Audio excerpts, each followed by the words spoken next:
ಅಂತಕ್ಕಂಥದ್ದು ನನಗೆ ಬಹಳ ಸಂತೋಷವನ್ನು ಉಂಟು ಮಾಡಿದೆ. ನಾನು ಮೊದಲು ನೆನೆಸ್ತಕ್ಕಂಥದ್ದು, ನಾನೇ ಒಂದು ತ್ರಿಪದಿಯಲ್ಲಿ ರಚಿಸಿದ್ದೀನಿ. ಹೊತ್ತಂತ ಭೂಮ್ತಾಯಿನ ಭಕ್ತಿಯಲ್ಲಿ ನಮಿಸುವೆ, ಹೆತ್ತಂತ ತಾಯಿ ತಂದೆಯರ ಪ್ರೀತಿಯಲ್ಲಿ ನೆನೆಯುವೆ, ಹೊತ್ತಾಗಿ ಓದಿಸಿದ ಗುರುವಿಗೆ ನಮಿಸಿವೆ. ಅಂದರೆ ಈ ಚಿಕ್ಕನಾಡಿನಲ್ಲಿ ತಾಲೂಕಿನಲ್ಲಿ ಹುಟ್ಟಿದ್ದೇ ನನ್ನ ಒಂದು ಸೌಭಾಗ್ಯ ಅಂತ ನಾನು ಪರಿಭಾವಿಸ್ತೀನಿ. ಹಾಗೆಯೇ ನನ್ನ ತಂದೆ ತಾಯಿಗಳು ನನಗೆ ಹೆಣ್ಮಗಳಾದರೂ ಕೂಡ ವಿದ್ಯಾಭ್ಯಾಸವನ್ನು ಕೊಟ್ಟು ನನ್ನನ್ನು ಈ ಒಂದು ಸ್ಥಾನಕ್ಕೆ ಬರೋದಕ್ಕೆ ಕಾರಣರಾಗಿರ್ತಕ್ಕಂಥ ತಂದೆ ತಾಯಿಗಳನ್ನು ಕೂಡ ಭಕ್ತಿಯಿಂದ ನೆನೆಸ್ತೀನಿ. ಮತ್ತು ನಮಗೆ ವಿದ್ಯಾಗುರುಗಳಾಗಿ ನಮಗೆ ವಿದ್ಯೆಯನ್ನು ಕೊಟ್ಟು ನನ್ನನ್ನು ಈ ರೀತಿ ಒಂದು ಬುದ್ಧಿಯನ್ನು ಹೇಳ್ಕೊಟ್ಟಂತಹ ಗುರುಗಳಿಗೂ ಕೂಡ ನಾನು ನಮಿಸ್ತೀನಿ. ಹಾಗೆಯೇ ಈ ಹಿಂದಿನ 10 ಸಮ್ಮೇಳನಗಳಲ್ಲಿ 10 ಸಮ್ಮೇಳನಾಧ್ಯಕ್ಷರು ಆಗಿದ್ದಾರೆ, ಅವ್ರಿಗೂ ಕೂಡ ನಮಿಸ್ತೀನಿ. 10 ಸಮ್ಮೇಳನಗಳು ತಾಲೂಕಿನಲ್ಲಾದವು, 10ನ ಅಧ್ಯಕ್ಷರೆಲ್ಲರೂ ಸರಸ್ವತಿಯ ಪುತ್ರರು, ಚಿತ್ತಾದಿ ಮಣಿವೇನು ಎಲ್ಲರಿಗೂ. ಎಲ್ಲ ದೊಡ್ಡ ದೊಡ್ಡ ಪಂಡಿತರೇನೆ, ಯಾರೋ ಟಿ.ಎಂ. ಶಂಕರನಾರಾಯಣರವರು, ಎಂ.ಎ. ನಾಗರಾಜರವರು, ಬಸವರಾಜರವರು, ದಯಾನಂದರವರು, ಅಬ್ದುಲ್ ಹಮೀದು, ಹೀಗೆ 10 ಜನ ಸಾಹಿತ್ಯ ಸಮ್ಮೇಳನದ ಅಧ್ಯಕ್ಷರಾಗಿ ಈ ಪೀಠವನ್ನು ಅಲಂಕರಿಸಿದ್ರು. ಅಂಥ ಒಂದು ಸ್ಥಾನಮಾನವನ್ನು ನನಗೆ ಕೊಟ್ಟಿದ್ದೀರಾ. ನಾನಾದರೂ ಕನ್ನಡಕ್ಕೆ ಸಲ್ಲಿಸಿರ್ತಕ್ಕಂಥದ್ದು ಅಲ್ಪವಾದಂತಹ ಸೇವೆ, ಅದನ್ನು ಗುರುತಿಸಿ ನನಗೆ ಈ ಒಂದು ಅವಕಾಶವನ್ನು ಕೊಟ್ಟಿದ್ದೀರಾ. ಅದಕ್ಕೆ ಕುವೆಂಪುರವರ ಒಂದೊಂದು ಮಾತು ನನಗೆ ನೆನಪು ಬರುತ್ತೆ. ಕನ್ನಡಕ್ಕಾಗಿ ಕೈ ಎತ್ತು, ನಿನ್ನ ಕೈ ಕಲ್ಪವೃಕ್ಷವಾಗುವುದು. ಕನ್ನಡಕ್ಕಾಗಿ ಕೈ ಎತ್ತು, ನಿನ್ನ ಕೈ ಕಲ್ಪವೃಕ್ಷವಾಗುವುದು. ಕನ್ನಡಕ್ಕಾಗಿ ದನಿ ಎತ್ತು, ಅಲ್ಲಿ ಪಾಂಚಜನ್ಯ ಮೊಳಗುವುದು. ಕನ್ನಡಕ್ಕಾಗಿ ಕಿರು ಬೆರಳೆತ್ತಿದರೂ ಸಾಕು, ಅದೇ ಗೋವರ್ಧನಗಿರಿಯಾಗುವುದು. ಅಂದರೆ ಕನ್ನಡವನ್ನು ಯಾರು ನಂಬುತ್ತಾರೋ, ಕನ್ನಡದಲ್ಲಿ ಯಾರು ಉಸಿರಾಡ್ತಾರೋ, ಕನ್ನಡವನ್ನು ಮಾತನಾಡ್ತಾರೋ, ಕನ್ನಡದಲ್ಲಿ ಬದುಕ್ತಾರೋ, ಕನ್ನಡ ಮನಸ್ಸು ಇರುತ್ತೋ ಅಂಥವರ ಜೀವನ ಭಾಳ ಬಂಗಾರ ಆಗುತ್ತೆ ಅನ್ನೋದಕ್ಕೆ ನನ್ನ ಜೀವನವೇ ಒಂದು ನಿದರ್ಶನ ಅಂತ ನಾನು ಈ ಒಂದು ಕುವೆಂಪುರವರ ಅಮೃತವಾಣಿಯನ್ನು ಹೇಳೋದಕ್ಕೆ ನಿಮಗೆ ಇಷ್ಟಪಡ್ತೀನಿ. ಮತ್ತು ಇನ್ನು ಅಂದರೆ ಚಿಂತಕರಾಗಿರ್ತಕ್ಕಂಥ ಎಚ್.ಡಿ. ಸಿದ್ದರಾಮಯ್ಯನವರು ಮತ್ತು ನಮ್ಮ ಹಿಂದಿನ ಅಧ್ಯಕ್ಷರು ಯಾವ ರೀತಿಯಾಗಿ ನಮ್ಮ ಬೌದ್ಧಿಕ ಬದಲಾವಣೆ ಆಗಬೇಕು ಅನ್ನೋದನ್ನು ತಿಳಿಸಿದ್ದಾರೆ. 15-16ನೇ ಶತಮಾನದಲ್ಲೇ ಜ್ಞಾನಪುಂಗರ ಜೀವನ ಆಗಿತ್ತು. ಆ ಪುಂಗರ ಜೀವನದಿಂದ ನಮ್ಮಲ್ಲಿದ್ದಂತಹ ಮೂಢನಂಬಿಕೆಗಳು, ಸಂಪ್ರದಾಯಗಳು, ಅವುಗಳನ್ನೆಲ್ಲ ನಾವು ಕಳ್ಕೊಂಡು ಹೇಗೆ ಒಂದು ವಿಶಾಲ ಮನೋಭಾವನೆಯಿಂದ ಬದುಕ್ತಾ ಇದ್ರು, ಆ ಬದುಕೋದಕ್ಕೂ ಈಗ ಅನೇಕ ಬದಲಾವಣೆಗಳು, ಅದರಲ್ಲೂ ಕೂಡ ಮಿಶ್ರಣ ಆಗ್ಬಿಟ್ಟಿದೆ. ಪರಿಶುದ್ಧವಾದಂತಹ ಜೀವನ ನಾವು ನಡೆಸ್ತಾ ಇಲ್ಲ.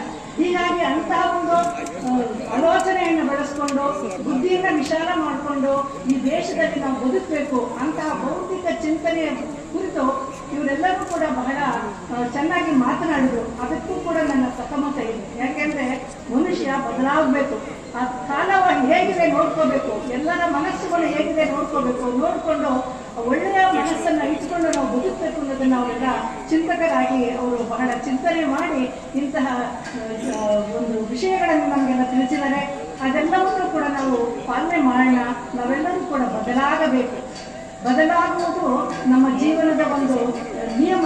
ಆ ಬದಲಾಗದೆ ಹೋದರೆ ನಾವು ಹಳೆಯ ಕೊಳೆಯದಕ್ಕೆ ನಾವು ಅಂಟಿಕೊಂಡು ನಮ್ಮ ಜೀವನವನ್ನು ಕೂಡ ನಾವು ನಾಶ ಮಾಡ್ಕೊಳ್ತಕ್ಕಂಥ ಸಾಧ್ಯತೆ ಇದೆ. ಅದನ್ನು ಅವರು ಹೇಳಿದ್ದಾರೆ. ಅದನ್ನೆಲ್ಲದಕ್ಕೂ ಕೂಡ ನಮ್ಮ ಸಹಮತವೂ ಇದೆ ಅಂತ ಹೇಳ್ತೀನಿ. ಮತ್ತು ನಾನು ಇವತ್ತು ಕನ್ನಡ ಸಾಹಿತ್ಯ ಸಮ್ಮೇಳನ ಆಗ್ತಾ ಇರೋದ್ರಿಂದ ಕನ್ನಡ ಸಾಹಿತ್ಯದ ಬಗ್ಗೆ ಸ್ವಲ್ಪನಾದರೂ ತಿಳಿಸ್ತಕ್ಕಂಥ ಅವಕಾಶವನ್ನು ನಾನು ಪಡ್ಕೊಳ್ತೀನಿ. ನಾನೇ ಒಂದು ತ್ರಿಪದಿಯನ್ನು ಬರೆದಿದ್ದೀನಿ. ಕನ್ನಡ ಭಾಷೆಗೆ ಸಾವಿರಾರು ವರ್ಷಗಳ ಇತಿಹಾಸವಿದೆ. ಕೊಂಪನಿಂಬೆಳಗಿ ಬಸವ ಶರಣರಲ್ಲಿ ಬಯಲಾಗಿ, ಸೊಂಪಿನಿಂದ ದಾಸರಲ್ಲಿ ಹರಿದು, ಸಿರಿ ಕೋಗಿಲೆಗಳ ಇಂಪಾಯಿತು ಕಂಠಗಳು ಮೊಳಗಿ. ಅಂದರೆ ನಮ್ಮ ಕನ್ನಡ ಸಾಹಿತ್ಯಕ್ಕೆ 10,000 ವರ್ಷದ ಇತಿಹಾಸ ಇದೆ. ನಮಗೆ ಗ್ರಂಥಗಳು ದೊರಕಿರ್ತಕ್ಕಂಥ ಆಧಾರದಿಂದ ಅದಕ್ಕಿಂತ ಹಿಂದೆ ನಮ್ಮ ಕನ್ನಡ ಇತ್ತು. ಅದನ್ನ ಪೂರ್ವದ ಹಳಗನ್ನಡ, ನಡುಗನ್ನಡ, ಆಧುನಿಕ ಕನ್ನಡ ಅಂತ ಹೇಳಿ ನಾವು ಕನ್ನಡವನ್ನ ವಿಭಾಗ ಮಾಡ್ತೀವಿ. ಹಾಗೆ ಪಂಪ ಅಂತಕ್ಕಂಥವನು ಸಂಸ್ಕೃತ ಭೂಯಿಷ್ಠವಾದಂತಹ ಸಾಹಿತ್ಯವನ್ನು ರಚಿಸಿದ್ರು. ಅನಂತರ 12ನೇ ಶತಮಾನದಲ್ಲಿ ಬಂತಹ ಶರಣರು ಏನ್ ಮಾಡಿದ್ರು, ಸಾಮಾನ್ಯರಿಗೂ ಕೂಡ ಸಾಹಿತ್ಯ ಬೇಕು ಅಂತ ಹೇಳಿ ತಮ್ಮ ಮನದ ದುಮ್ಮಾನಗಳನ್ನ, ಸಾಮಾಜಿಕವಾಗಿರ್ತಕ್ಕಂಥ ಅನೇಕ ಸಮಸ್ಯೆಗಳನ್ನ ಕುರಿತು ಅವರು ವಚನಗಳನ್ನು ಬರೆದು ಸಾಮಾನ್ಯರಿಗೂ ಅರ್ಥ ಆಗ್ಬೇಕು. ಆಮೇಲೆ ಶಿವಶರಣರು ಎಲ್ಲರೂ ಕೂಡ ಆಗಿನ ಕಾಲದಲ್ಲಿ ವಿದ್ಯಾಭ್ಯಾಸ ಕಲಿತು ಅವರು ಕೂಡ ವಚನಗಳನ್ನ ರಚಿಸಿ ಅವರ ಮನಸ್ಸಿನ ದುಗುಡ ದುಮ್ಮಾನಗಳನ್ನು ಕೂಡ ಸಾಮಾಜಿಕ ವಿಶ್ಲೇಷಣೆಗಳು ಕೂಡ ಅವರು ವಚನಗಳಲ್ಲಿ ಮಾಡಿದ್ರು. ಅನಂತರ ದಾಸರು ಬಂದಂಥವರು ಕೂಡ ಅವರ ಕೀರ್ತನೆಗಳಲ್ಲಿ ಸಮಾಜದ ಅಂಕು ಡೊಂಕುಗಳನ್ನೆಲ್ಲ ತಿದ್ದಿ ತಮ್ಮ ಕೀರ್ತನೆಗಳನ್ನು ರಚಿಸಿದ್ರು. ಹೀಗೆ ಅದು ಸಾಮಾನ್ಯರಿಗೆ ಸಾಹಿತ್ಯ ಆಯಿತು. ಆನಂತರ 19ನೇ ಶತಮಾನದಲ್ಲಿ BM ಶ್ರೀಕಂಠಯ್ಯ ಅಂತಕ್ಕಂಥವ್ರು, ಅವರನ್ನ ಕನ್ನಡದ ಕಣ್ವ ಅಂತ ಕರೀತಾರೆ, ಮತ್ತೆ ಕನ್ನಡದ ಕಂಠಿಹಾರ ಅಂತ ಕರೀತಾರೆ. ಅವರು ಹೊಸಗನ್ನಡದಲ್ಲಿ ನವೋದಯ ಸಾಹಿತ್ಯವನ್ನ ಸೃಷ್ಟಿ ಮಾಡಿದ್ರು. ಆಗಿನ ಕಾಲದಲ್ಲೆಲ್ಲ ವಿದ್ಯಾಭ್ಯಾಸ ಅಂದ್ರೆ ಬರೀ ಇಂಗ್ಲಿಷೇ ಕಲಿತಾ ಇದ್ರು. ಆದ್ರೆ ಇವರು ಇಂಗ್ಲಿಷೇ ಕಲಿತರು. ಆನಂತರ ಬ್ರಿಟಿಷರು ಬಂದು ನಮ್ಮ ದೇಶದ ಭಾಷೆಯನ್ನು ಕಲಿತು ಲಿಪಿಶಾಸ್ತ್ರವನ್ನ ಅವರು ಲಿಪಿಶಾಸ್ತ್ರ ರಚನೆ ಮಾಡಿದ್ರು. ಆಮೇಲೆ ನಮ್ಮಲ್ಲಿದ್ದಂತಹ ಶಾಸನಗಳನ್ನ ಮತ್ತು ನಮ್ಮ ಕಾವ್ಯಗಳನ್ನ ನಾವೇನಿವಾಗ ಕಾವ್ಯ ಓದ್ತಾ ಇದೀವೋ ಅದು ಈ ರೀತಿಯಾಗಿ ಕಾವ್ಯ ಆಗಿರ್ಲಿಲ್ಲ. ಅದಕ್ಕೆ ಒಂದು ಲಿಪಿಶಾಸ್ತ್ರನೇ ಬೇಕಾಗಿತ್ತು. ಹೀಗಾಗಿ 10ನೇ ಶತಮಾನದ ಕನ್ನಡವನ್ನ ಯಾವ ರೀತಿ ಬರೀತಾ ಇದ್ರು, ಅನಂತರ ಬಂದಂತಹ ಕನ್ನಡದ ಲಿಪಿ ಯಾವ ರೀತಿ ಬದಲಾವಣೆ ಇತ್ತು, ಅದನ್ನ ಓದ್ಕೊಂಡು ನಮ್ಮ ಹಿಂದಿನ ಸಾಹಿತ್ಯ ಹಳೆಗನ್ನಡ ಸಾಹಿತ್ಯಗಳನ್ನೆಲ್ಲ ಅವರು ಹೆಚ್ಚಾಗಿ ಕನ್ನಡ ಪಂಡಿತರುಗಳ ಒಂದು ಸಹಾಯವನ್ನ ತಗೊಂಡು ಅವರು ಸಾಹಿತ್ಯಗಳನ್ನ ನಮಗೆ ಒದಗಿಸಿಕೊಟ್ರು. ಅನಂತರ ನಾನೇ ನಿಮ್ಗೆ ಹೇಳ್ದಂಗೆ 16ನೇ ಶತಮಾನದಲ್ಲಿ ಆಗ ಮುದ್ರಣ ಯಂತ್ರವನ್ನ ಕಂಡುಹಿಡಿದ್ರು. ಮತ್ತೆ ಎಲ್ಲದರಲ್ಲೂ ಬದಲಾವಣೆ ಆಯಿತು. ಆ ಮುದ್ರಣಗಳ ಮೂಲಕ ಪುಸ್ತಕಗಳನ್ನ ಮುದ್ರಿಸೋದಕ್ಕೆ ಪ್ರಾರಂಭಿಸಿದ್ರು. ಮೊದಲು ಕಲ್ಲಚ್ಚು ಅಂತ ಇತ್ತು, ಆ ಕಲ್ಲಚ್ಚು ಅನಂತರ ಮುದ್ರಣ ಯಂತ್ರಗಳು ಬಂದು ನಮಗೆ ಪುಸ್ತಕಗಳು ಸರಾಗವಾಗಿ ಓದಲಿಕ್ಕೆ ನಮಗೆ ಲಭ್ಯವಾದವು. ಅಲ್ಲಿವರೆಗೂ ನಮ್ಮ ಶಾಸನಗಳು ಕೂಡ ನಮ್ಮ ಲಿಪಿ 450 ವರ್ಷಗಳ ಕ್ರಿಸ್ತಶಕ 450ನೇ ಇಸ್ವಿಯ ಹಲ್ಮಿಡಿ ಶಾಸನದಿಂದ ನಮಗೆ ಲಿಪಿ ಸಿಗುತ್ತೆ. ಹೀಗಾಗಿ ಆ ಲಿಪಿಯಿಂದ ಅಂದ್ರೆ ನಾವು ಅಷ್ಟು ಹಿಂದಿನ ನಮ್ದು ಕನ್ನಡ ಭಾಷೆ ಇತ್ತು ಅನ್ನೋದು ನಮಗೆ ಗೊತ್ತಾಗುತ್ತೆ. ಸಾಹಿತ್ಯ ಪುಸ್ತಕಗಳು 10ನೇ ಶತಮಾನದಿಂದ ನಮಗೆ ಸಿಗುತ್ತೆ. ವಟಾರಾಧನೆ ಅಂತಕ್ಕಂಥದ್ದು ಗದ್ಯ ಗ್ರಂಥವಾಗಿ ಸಿಗುತ್ತೆ. ಮತ್ತೆ ಕವಿರಾಜ ಮಾರ್ಗ ಅಂತಕ್ಕಂಥದ್ದು ಲಾಕ್ಷಣಿಕ ಗ್ರಂಥ, ಅಂದ್ರೆ ಕವಿಗಳು ಯಾವ ರೀತಿ ಕಾವ್ಯವನ್ನ ರಚನೆ ಮಾಡಬೇಕು ಅನ್ನೋದು ಗೊತ್ತಾಗುತ್ತೆ. ಪಂಪ ಅಂತಕ್ಕಂಥದ್ದು ಆದಿಕವಿಯಾಗಿ ನಮ್ಮ ಕಂಡು ಬರ್ತಾನೆ. ಹೀಗೆ ನಮ್ಮ ಸಾಹಿತ್ಯ ಬೆಳೆದು ಬರುತ್ತೆ. ಆನಂತರ BM ಶ್ರೀ ಅವರು ಯಾವಾಗ ಕನ್ನಡ ಸಾಹಿತ್ಯಕ್ಕೆ ಹೆಚ್ಚು ಪ್ರೋತ್ಸಾಹ ಕೊಟ್ಟು ಎಲ್ಲ ಕಡೆ ಕನ್ನಡ ಭಾಷೆಯ ಬಗ್ಗೆ ಅವರು ಉಪನ್ಯಾಸಗಳನ್ನು ಮಾಡಿ ಕನ್ನಡಕ್ಕೆ ಸತ್ವ ಇದೆ, ಗುಣ ಇದೆ, ಅದರಲ್ಲಿ ಕಾವ್ಯಗಳಿದ್ದಾವೆ, ಕನ್ನಡವನ್ನು ಕಲಿಬೇಕು ಅನ್ನೋದನ್ನ ಎಲ್ಲ ಕಡೆ ಅವರು ಎಲ್ಲ ಭಾಷಣಗಳನ್ನು ಮಾಡ್ಕೊಂಡ್ಬರ್ತಾರೆ. ಆನಂತರ ಕನ್ನಡ ಸಾಹಿತ್ಯದ ಇಂಗ್ಲಿಷ್ ಸಾಹಿತ್ಯದ ಅನೇಕ ಕವನಗಳನ್ನು ಅವರು ಕನ್ನಡಕ್ಕೆ ಅನುವಾದ ಮಾಡಿಸಿ ಇಂಗ್ಲಿಷ್ ಗೀತೆಗಳು ಅಂತಕ್ಕಂಥ ಕೃತಿಯನ್ನು ಪ್ರಕಟಿಸ್ತಾರೆ.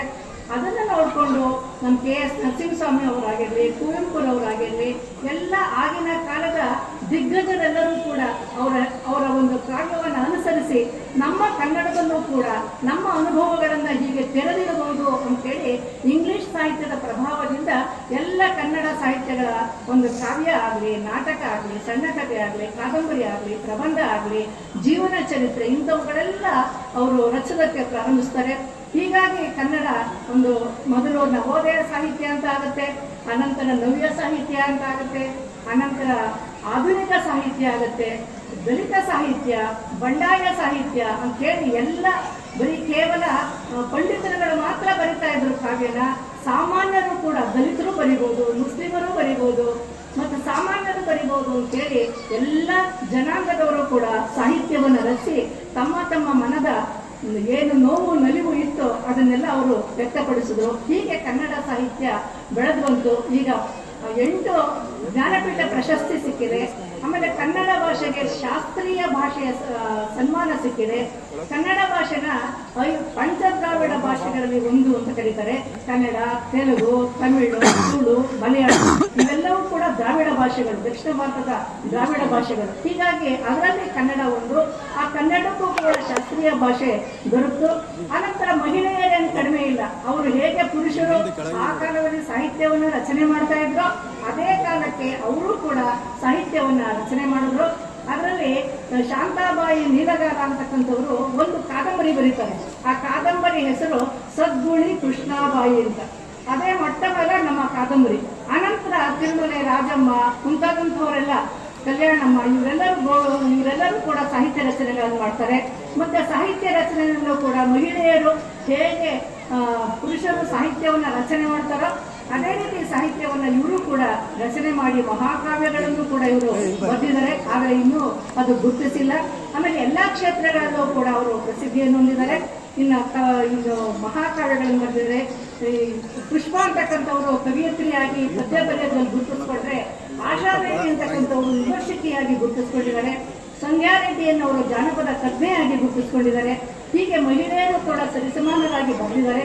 ಹಾಗೇನೆ ಇವತ್ತು ನಾನು ಒಂದು ಸ್ವಲ್ಪ ಬರೆದಿರೋದ್ರಿಂದನೇ ನನಗೆ ಇಂಥ ಒಂದು ಅವಕಾಶ ಸಿಕ್ಕಿದೆ ಅಂತ ನಾನಾದ್ರೂ ಕೂಡ ಭಾವಿಸ್ತೀನಿ.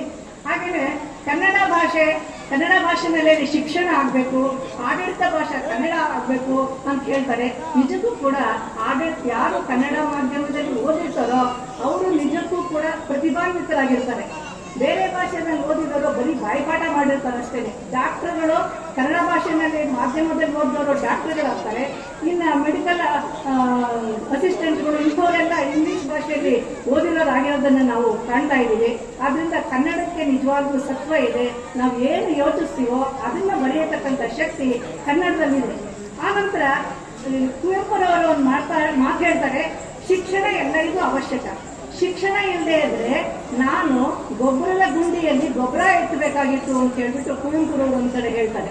ಅಂದ್ರೆ ಶಿಕ್ಷಣದ ಮಹತ್ವ. ಶಿಕ್ಷಣ ಅಂತಕ್ಕಂಥದ್ದು ಮನುಷ್ಯನನ್ನ ಬುದ್ಧಿವಂತನನ್ನ ಮಾಡುತ್ತೆ. ಶಿಕ್ಷಣ ಒಂದು ನಮ್ಮಲ್ಲಿ ಇದ್ರೆ ಎಲ್ಲರೂ ಕೂಡ ನಮ್ಗೆ ಹೆದರ್ತಾರೆ ಅಂತ ಅಂದ್ಬಿಟ್ಟು ಅಂಬೇಡ್ಕರ್ ಕೂಡ ಹೇಳಿದ್ದಾರೆ. ಹೀಗಾಗಿ ಶಿಕ್ಷಣದ ಮಹತ್ವವನ್ನು ಅರಿತು ಎಲ್ಲರೂ ಶಿಕ್ಷಣವನ್ನು ಪಡಿಬೇಕು ಅನ್ನೋದು ನನ್ನ ಭಾವನೆ. ಅನಂತರ ಕನ್ನಡ ಸಾಹಿತ್ಯಕ್ಕೆ ನಮ್ಮ ಜಿಲ್ಲೆಯಲ್ಲಿ, ನಮ್ಮ ಒಂದು ತಾಲೂಕಿನಲ್ಲಿ ಅನೇಕರು ಕೊಡುಗೆ ಕೊಟ್ಟಿದ್ದಾರೆ.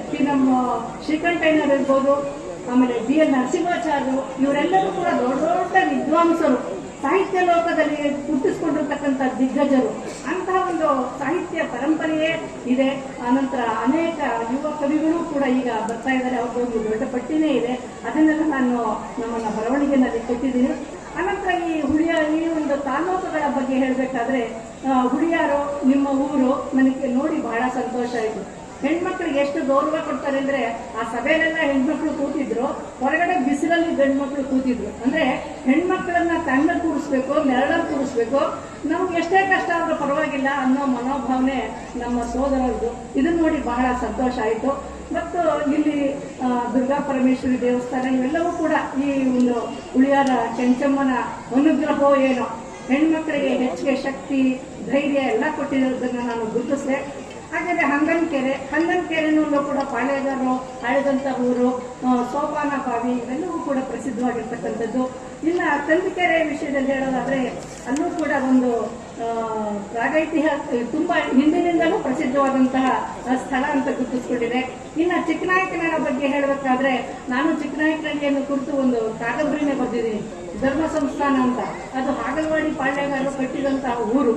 ಹೀಗಾಗಿ ಅನಂತರ ಎರಡನೇ ಭೈರಪ್ಪ ನಾಯಕನ ಕಾಲದಲ್ಲಿ ರಣದುಲ್ಲಾ ಖಾನನ ದಾಳಿಗೆ ಒಳಗಾಗಿ ಎರಡನೇ ಭೈರಪ್ಪ ನಾಯಕ ಆ ಊರನ್ನ ಅವನಿಗೆ ಮುಸ್ಲಿಮರಿಗೆ ಬಿಟ್ಟು ಹಾಗಲವಾಡಿಗೆ ಹೋಗಿ ನೆಲೆಸ್ತಾರೆ.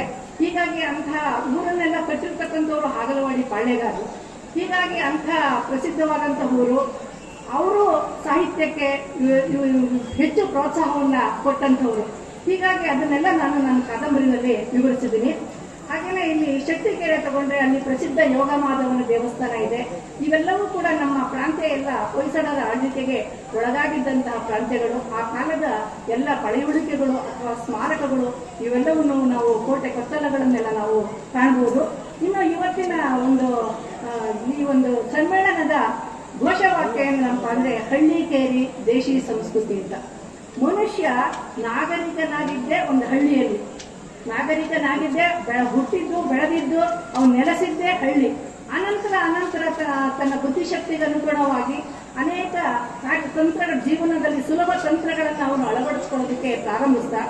ಅನಂತರ ಒಂದು 19ನೇ ಶತಮಾನದಲ್ಲಿ ಒಂದು ಕೈಗಾರಿಕಾ ಕ್ರಾಂತಿ ಆಗುತ್ತೆ ಯುರೋಪಲ್ಲಿ. ಆ ಕೈಗಾರಿಕಾ ಕ್ರಾಂತಿಯಿಂದಾಗಿ ಅನೇಕ ಕೈಗಾರಿಕಾ ಸಲಕರಣೆಗಳು ಎಲ್ಲ ಕಡೆ ಪ್ರಸಿದ್ಧಿಯಾಗುತ್ತೆ.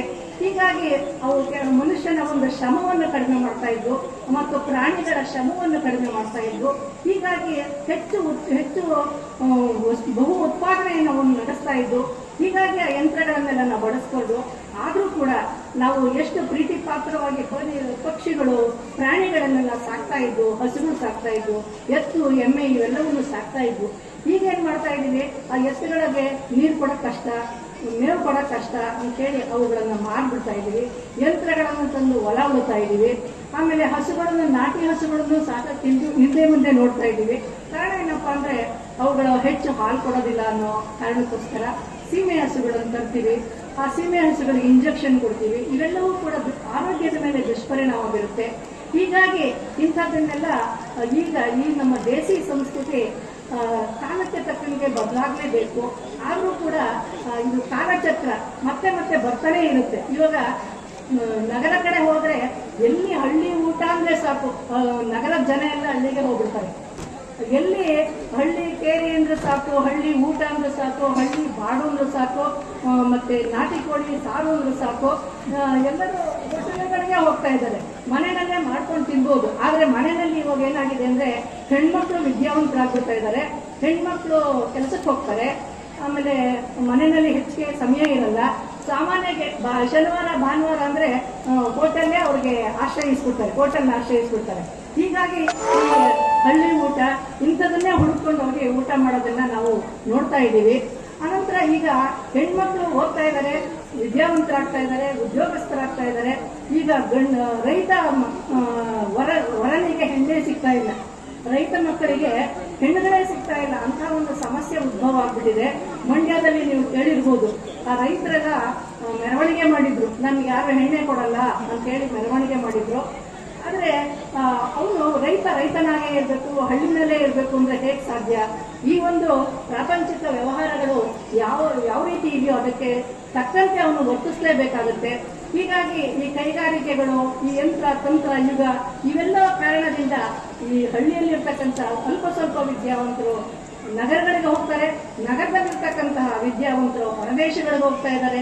ಇನ್ನು ತಂದೆ ತಾಯಿಯರ ಪಾಡು, ಈ ಊರಿನ ಹೊಲ ಜಮೀನು ಪಾಡು ನಿಜಕ್ಕೂ ಕೂಡ ಕಷ್ಟದಾಯಕವಾಗಿದೆ. ಹೊರದೇಶದಲ್ಲಾದರೆ ಒಂದು ಕಂಪನಿಗಳನ್ನೇ ಮಾಡಿಕೊಂಡು ವ್ಯವಸಾಯ ಮಾಡಿಬಿಡ್ತಾರೆ, ಯಾರೂ ರೈತರನ್ನ ಅಪೇಕ್ಷೆ ಪಡೋದೇ ಇಲ್ಲ. ಆದರೆ ನಮ್ಮಲ್ಲಿ ಏನಾಗಿದೆ, ಹೊಲ ಉಳೋದಕ್ಕೂ ಸಾಧ್ಯ ಇಲ್ಲ. ಹೀಗಾಗಿ ನೀರು ಮತ್ತು ಕೂಲಿ ಸಿಗೋಲ್ಲ, ಕೂಲಿಯವರೇ ಸಿಗೋದಿಲ್ಲ. ಹೀಗಾಗಿ ಆ ಕೂಲಿಯವರೆಲ್ಲ ಒಂದು ಏನೋ ಕೂಲಿ ಕೆಲಸಕ್ಕೆ ಬೇರೆ ಕಡೆ ಹೋಗ್ಬಿಡ್ತಾರೆ, ಹೆಚ್ಚು ಸಂಬಳ, ಒಂದು ಗಾರ್ಮೆಂಟ್ಸು ಅಂತ ಇಂಥ ಕಡೆಗೆಲ್ಲ ಹೋಗ್ತಾ ಇದ್ದಾರೆ.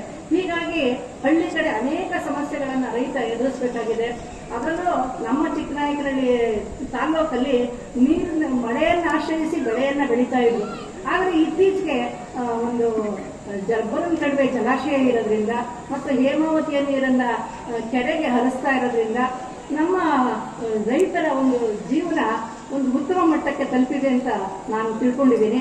ಹೀಗಾಗಿ ರೈತರು ಅಕ್ರಿ ಸಾಲಲ್ಲಿ ಒಳ್ಳೆ ಬೆಳೆಗಳನ್ನು ಹಾಕೋದು ಮತ್ತು ಏನೇನೋ ಕೃಷಿ ವಿಜ್ಞಾನಿಗಳು ಹೇಳ್ತಾರೋ ಆ ವಿಧಾನಗಳನ್ನೆಲ್ಲ ಅನುಸರಿಸಿ ಅವರು ಹೆಚ್ಚಿಗೆ ಬೆಳೆ ಬೆಳೆದು ಅವರು ಹೆಚ್ಚು ಕೈತುಂಬ ಹಣವನ್ನು ಸಂಪಾದಿಸುವಂಥ ಅವರ ಮನಸ್ಸು ಹರಿಲಿ ಅಂತಂದ್ಬಿಟ್ಟು ನಾನಾದರೂ ಭಾವಿಸ್ತೀನಿ.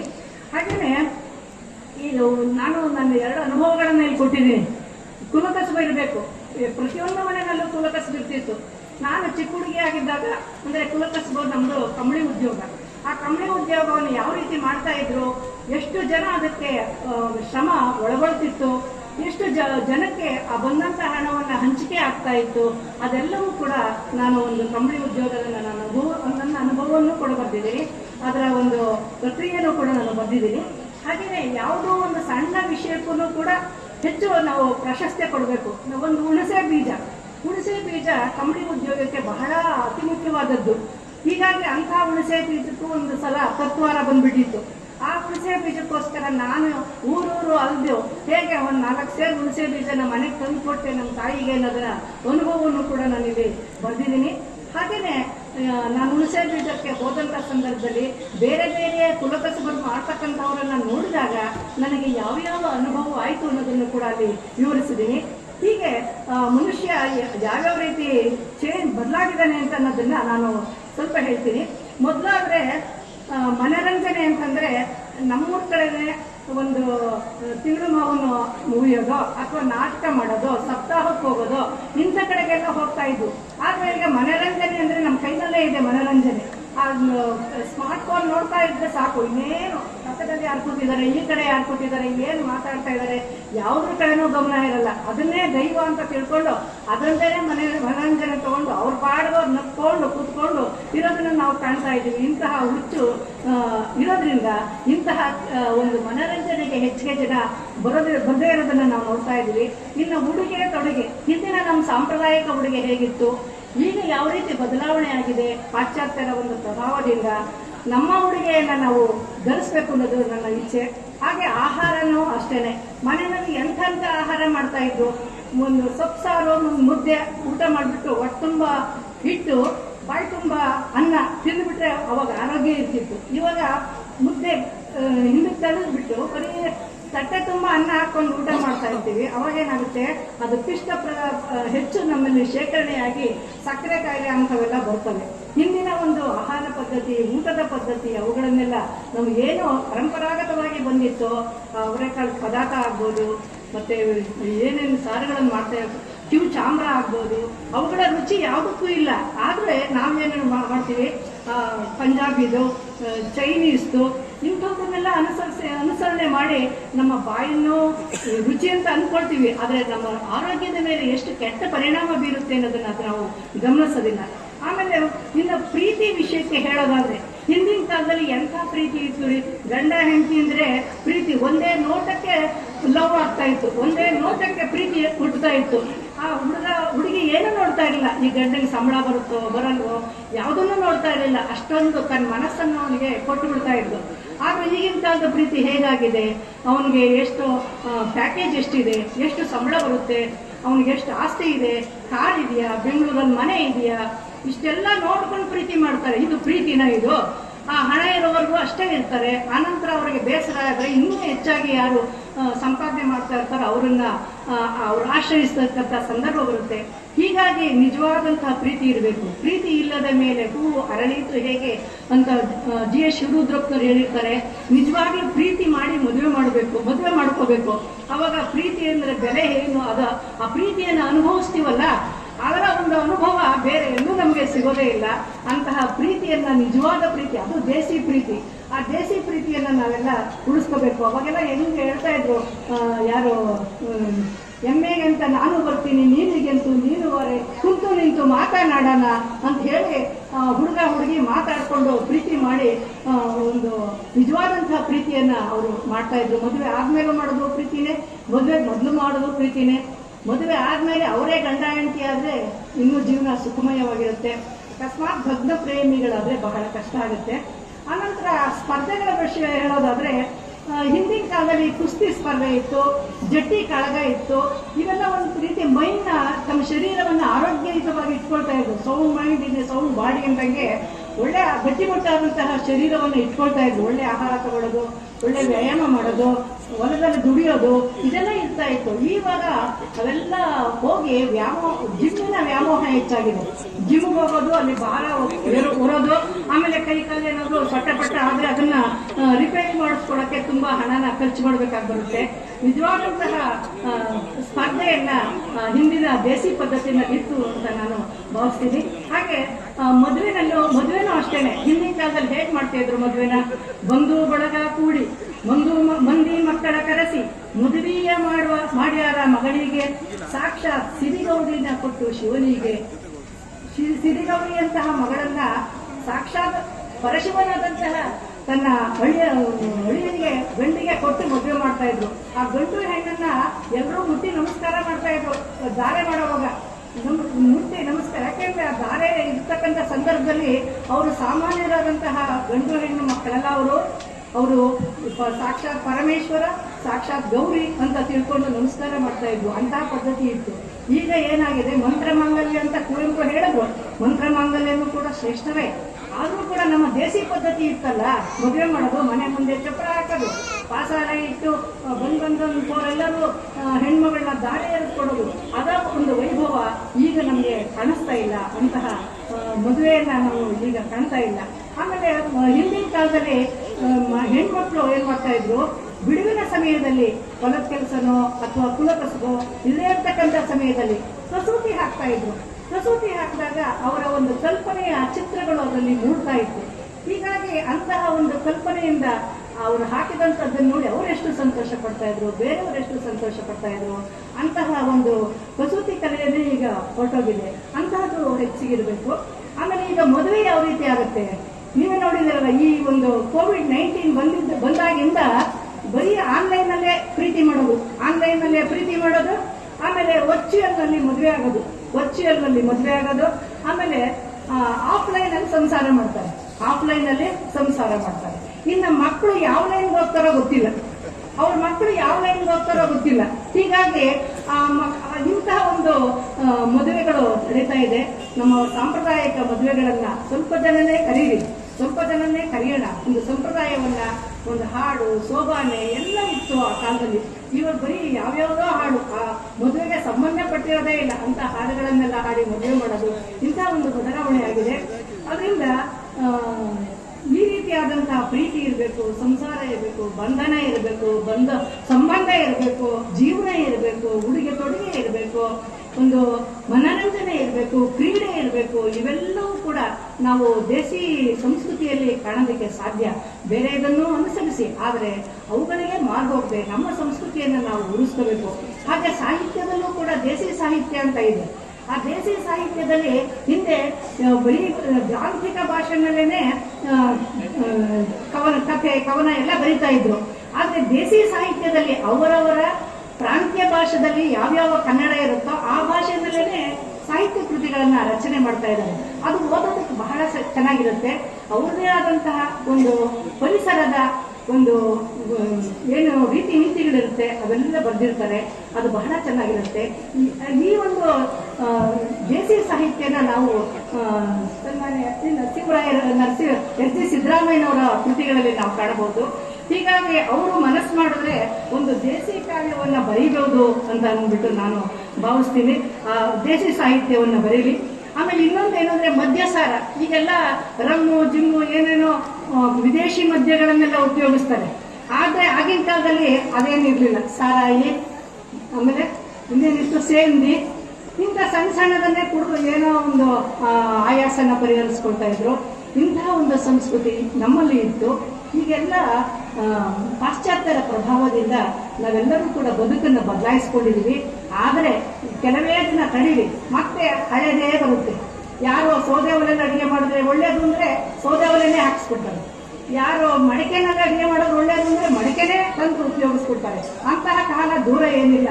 ಎಲ್ಲ ಕಾಲಚಕ್ರ ಮತ್ತೆ ಬರುತ್ತೆ, ಮತ್ತೆ ಅದು ಬದಲಾವಣೆ ಆಗುತ್ತೆ. ಇದು ಕಾಲಚಕ್ರದ ನಿಯಮ, ಈಗ ಬದಲಾಗಲೇಬೇಕು. ಅಂತಹ ಬದಲಾವಣೆಯನ್ನ ಕಾಣ್ತಾ ಇದ್ದೀವಿ. ಹೀಗಾಗಿ ಹಳ್ಳಿಯವರು ಯಾವ ರೀತಿ ಜೀವನ ಮಾಡ್ತಾ ಇದ್ರು, ಒಬ್ಬ ಜಾನಪದ ಹೇಳ್ತಾನೆ, 100 ಓದಿದರೇನು, 100 ಕೇಳಿದರೇನು, 100 ನುಡಿ ಆಡಿ ಫಲವೇನು, ನಡೆವಂಥ ನಡೆ ಚಂದವಿರಬೇಕು ನೋಡ. ಎಷ್ಟೇ ಮಾತಾಡಿದ್ರು, ಏನೇ ಹೇಳಿದ್ರು, ಏನೇ ಓದಿದ್ರು ನಮ್ಮ ನಡೆ ನುಡಿ ಚಂದವಾಗಿರ್ಬೇಕು. ನಡೆ ನುಡಿ ಚಂದವಾಗಿದ್ರೆ ನಮ್ಮನ್ನೆಲ್ಲರೂ ಆದರಿಸ್ತಾರೆ, ಗೌರವಿಸ್ತಾರೆ. ನಮ್ಮನ್ನೇ ಭಗವಂತ ಮೆಚ್ತಾನೆ. ನಡೆದಂತೆ ನುಡಿತಾರಪ್ಪ, ನುಡಿದಂತೆ ನಡೀತಾರಪ್ಪ ಅಂತ ಹೇಳಿ ಅಂತಹ ಒಂದು ನಡೆನುಡಿಯನ್ನ ಬೆಳೆಸ್ಕೋಬೇಕು ಅನ್ನೋದು ಜಾನಪದರ ಒಂದು ಮೌಲ್ಯವಾದಂತಹ ಗುಣಗಳಾಗಿತ್ತು. ಹಾಗೇನೆ ಇನ್ನು ಗ್ರಾಮೀಣ ಪತಿಪತ್ನಿಯರು ಯಾವ ರೀತಿ ಇರ್ತಾರೆ ಅನ್ನೋದನ್ನ ಎಷ್ಟು ಚೆನ್ನಾಗಿ ಹೇಳ್ತಾರೆ ನೋಡಿ. ಗಂಡ ಹೆಂಡತಿಯನ್ನ, ಮನೆಗೆ ಬಂದಂತ ಹೆಂಡತಿಯನ್ನ ಎಷ್ಟು ಸುಖವಾಗಿ ನೋಡ್ಕೊಳ್ತಾನೆ. ನಿಮ್ಗೆಲ್ಲ ಗೊತ್ತೇ ಇದೆ, ನೀವು ನಿಮ್ಮ ಹೆಂಡತಿಯರನ್ನ ಎಷ್ಟು ಸುಖವಾಗಿ ನೋಡ್ಕೊಳ್ತೀರಿ ಅಂತ ನಿಮ್ಗೆಲ್ಲ ಗೊತ್ತೇ ಇದೆ. ಆ ಜಾನಪದ ಪದದ ಗಾರ ಹೇಳ್ತಾನೆ ಕೇಳಿ. ಹಾಸಿಗೆ ಹಾಸೆಂದ, ಮಲ್ಲಿಗೆ ಮುಡಿಯೆಂದ, ಬ್ಯಾಸತ್ತರೆ ಮಾಡದಿ ಮಲಗೆಂದ, ನನರಾಯ ನನ ನೋಡಿ ತವರ ಮಳೆಯೆಂದ. ಎಷ್ಟು ಸುಖವಾಗಿ ಹೆಂಡತಿಯನ್ನು ನೋಡ್ಕೊಳ್ತಾನೆ. ತವರನ್ನೇ ಮರೆಸ್ಬಿಟ್ಟಿದ್ದಾನೆ. ನನ್ನನ್ನು ನೋಡಿ ನೀನು ತವರು ಮರೆಸ್ಬಿಡು, ನೀನು ಬೇಸಾದ್ರೆ ಮಲ್ಕೊಂಡ್ಬಿಡು ಅಂತ ಹೇಳಿ ಅವನು ಮಲ್ಲಿಗೆ ಮುಡಿ ಅಂತ ಹೇಳಿ ತನ್ನ ಹೆಂಡತಿ ಯಾವಾಗಲೂ ಚೆನ್ನಾಗಿರ್ಬೇಕು ಅನ್ನೋದು ಗಂಡನ ಭಾವನೆ. ಅಂತ ಭಾವನೆಯನ್ನ ಉಳಿಸ್ಕೋಬೇಕು. ಆಮೇಲೆ ಹೆಂಡತಿ ಏನ್ ಹೇಳ್ತಾಳೆ ಗಂಡನ ಬಗ್ಗೆ, ಎಲ್ಲೆಲ್ಲಿ ನೋಡಿದರೂ ನನ್ನಂಥವರಿಲ್ಲ. ನನ್ನ ಗಂಡ ಎಷ್ಟು ಚೆನ್ನಾಗಿದ್ದಾನೆ ಗೊತ್ತಾ, ಎಲ್ಲೆಲ್ಲಿ ನೋಡಿದರೂ ನನ್ನಂಥವರಿಲ್ಲ. ಹುಲ್ಲು ನೋಡಿದರೆ ಮಲ್ಲಿಗೆ ಎರಳು, ಅವನ ಹಲ್ಲುಗಳು ಮಲ್ಲಿಗೆ ಎರಳಂತೆ. ತುಟಿ ಮೇಲೆ ಬಿಲ್ಲು ಮೀಸೆಯ ಚಲುವೇನೋ, ಅವನ ತುಟಿ ಮೇಲೆ ಬಿಟ್ಟಿರ್ತಕ್ಕಂಥ ಮೀಸೆ ಹೇಗಿದೆಯಂತೆ, ಬಿಲ್ಲಿನ ತರ ಇದೆಯಂತೆ, ಅದು ಚಲುವಾಗಿದೆಯಂತೆ. ಹೀಗೆ ಗಂಡ ಹೆಂಡತಿಯರು ಒಬ್ಬೊಬ್ಬರು ಅನ್ಯೋನ್ಯವಾಗಿ ಸಮರಸದ ಜೀವನವನ್ನು ನಡೆಸಿ ಸ್ವಾರಸ್ಯದ ಬದುಕನ್ನು ಬಯಸಿ ಒಬ್ರನ್ನೊಬ್ರು ಹೊಗಳುತ್ತಾ ಒಬ್ರನ್ನೊಬ್ರು ಗೌರವಿಸ್ತಾ ಒಬ್ರನ್ನೊಬ್ರು ಪ್ರೀತಿ ಮಾಡ್ತಾ ಇದ್ರೆ ಎಲ್ಲರ ಜೀವನವೂ ಕೂಡ ಸುಖವಾಗಿರುತ್ತೆ ಅನ್ನೋದು. ಅನಂತರ ಆ ಭೂಮಿ ತಾಯಿಯನ್ನ ಯಾವ ರೀತಿ ಭಾವಿಸ್ತಾ ಇದ್ದ ಹಿಂದೆ, ಮಾರುದ್ದ ಪೈರಾಗಲಿ ಮೊಳದುದ್ದ ಕೆನೆಯಾಗಲಿ ಬಡವಾರ ಮನೆಗೆ ಸಿರಿ ಬರಲಿ ಭೂಮಿ ತಾಯಿ ಕಂದಮ್ಮನ ಹಸಿವು ಹಿಂಗೋಗ್ಲಿ. ಭೂಮಿ ತಾಯಿಯನ್ನು ಬೇಡ್ಕೊಳ್ತಾನೆ, ಅವು ಅವಿನಾಭಾವ ಸಂಬಂಧ. ಭೂಮಿ ತಾಯಿ ಸಾಕ್ಷಾತ್ ತಾಯಿ. ತಾಯಿ ಒಳ್ಳೆ ಬೆಳೆ ಕೊಡಮ್ಮ, ನನ್ನ ಮಗನ ಹಸಿವೆಲ್ಲ ಹಿಂಗೋಗ್ಲಿ, ನಾವೆಲ್ಲರೂ ಕೂಡ ಹೊಟ್ಟೆ ತುಂಬ ಊಟ ಮಾಡುವಷ್ಟು ಬೆಳೆ ಕೊಡು ಅಂತ ಹೇಳಿ ಭೂಮಿ ತಾಯಿಯನ್ನ ರೈತ ಪ್ರಾರ್ಥಿಸ್ತಾನೆ. ಅನಂತರ ಜೀವನ ಸಾರ್ಥಕತೆಯನ್ನು ಯಾವ ರೀತಿ ಕಾಣ್ತಾನೆ, ಮಂದಿ ಮಕ್ಕಳೊಳಗೆ ಚಂದಾಗೆ ಹೊಂದಿರಬೇಕು. ಎಲ್ಲ ಮಂದಿ, ಎಲ್ಲ ಜನರು, ನಾವು ಸಮಾಜ ಜೀವಿಗಳು, ಮನುಷ್ಯ ಅಂದ್ರೆ ಸಮಾಜ ಜೀವಿ. ಅಕ್ಕ ಪಕ್ಕ ಎಲ್ಲರನ್ನೂ ಪ್ರೀತಿಸ್ಬೇಕು, ಎಲ್ಲರನ್ನೂ ಗೌರವಿಸಬೇಕು. ನಾವೇನು ಸಮಾಜಕ್ಕೆ ಕೊಡ್ತೇವೋ ಅದೇ ನಮಗೆ ಸಮಾಜ ಅದನ್ನೇ ಕೊಡುತ್ತೆ. ಆದ್ರಿಂದ ನಾವು ಪ್ರೀತಿ ಕೊಟ್ಟರೆ ಪ್ರೀತಿಯನ್ನೇ ಕೊಡುತ್ತೆ. ಹೀಗಾಗಿ ಮಂದಿ ಮಕ್ಕಳೊಳಗೆ ಚಂದಾಗಿರಬೇಕು, ಚಂದಾಗಿ ಹೊಂದ್ಕೊಂಡಿರ್ಬೇಕು ಎಲ್ಲರ ಜೊತೆನೂ, ಮನೆಯಲ್ಲ ಕುಟುಂಬದಲ್ಲಾಗ್ಲಿ ಸಮಾಜದಲ್ಲಾಗ್ಲಿ ಎಲ್ಲರನ್ನೂ ಹೊಂದ್ಕೊಂಡಿರ್ಬೇಕು.